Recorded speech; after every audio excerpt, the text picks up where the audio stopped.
안녕하세요. 반포한의원 황지모 원장입니다. 질문 주신 분이 옆구리 통증이 있다고 하셨는데 이제 이 발병 기간을 봐야 되거든요. 그리고 발병 양상을 봐야 됩니다. 그래서 옆구리 통증이 가장 흔한 원인이 사실은 근육의 문제나 어떤 뼈의 문제 이런 이제 부분이거든요. 척추에 문제가 있을 수도 있고요. 근데 발병 기간이나 발병 양상으로 보면 이런 근골격계 원인의 가능성은 좀 낮다. 네, 좀 드물다 이렇게 보이고요.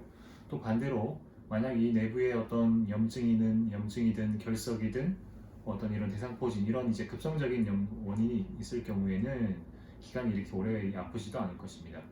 또 검사상 어떤 원인 혹은 검사상 이상이 없는 걸로 봐서 영상 검사 이상이 없는 걸로 봐서는 종양에 의한 것이나 어떤 기타 내부적인 기질적인 원인에 의한 것은 좀 아닐 가능성이 높다는 것이죠. 자, 이럴 때 이제 봐야 되는 부분이 소화기 내부의 기능적인 원인으로 인한 옆구리 통증입니다. 잠깐 화면을 좀 보실게요. 여기 우리 내부 이제 이 뼈와 갈비뼈와 내부 장기 중에서 대장의 그림을 이제 표현한 것입니다. 옆구리라 그러면 이쪽 좌측 옆구리가 될 수도 있고요, 우측 옆구리가 될 수도 있습니다. 어느 쪽이든 간에 대장이 지나가는 경로에 있습니다. 무슨 말이냐면 소화 기능이 원활하지 않아서 장내에 가스가 가득 차게 되면 주변에 통증을 일으킬 수 있다는 것입니다. 그래서 장에 가스가 가득 차게 되면 부풀면서 신경을 누르게 되고 마치 이것이 신경 통증장을 이제 유발한다는 것이죠.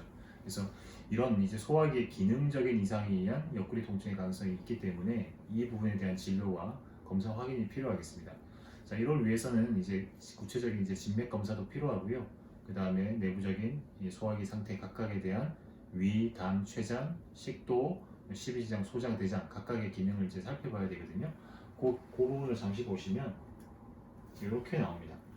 이제 우리 소화기관이라는 것은 식도에서 거쳐서 위, 십이지장, 소장, 대장 이렇게 빠져나가게 되고 그 기관 중에서 그 과정 중에서 췌장에서 췌장액이 담에서 담즙이 나와서 소화작용을 일으키는 것이죠. 그래서 이런 전체적인 상태를 보고 소화 상태가 어떠한지 그리고 장에 가스가 있는지 이걸 보고서 원인 치료를 해주게 되면 충분히 해결될 수 있을 거라고 봅니다.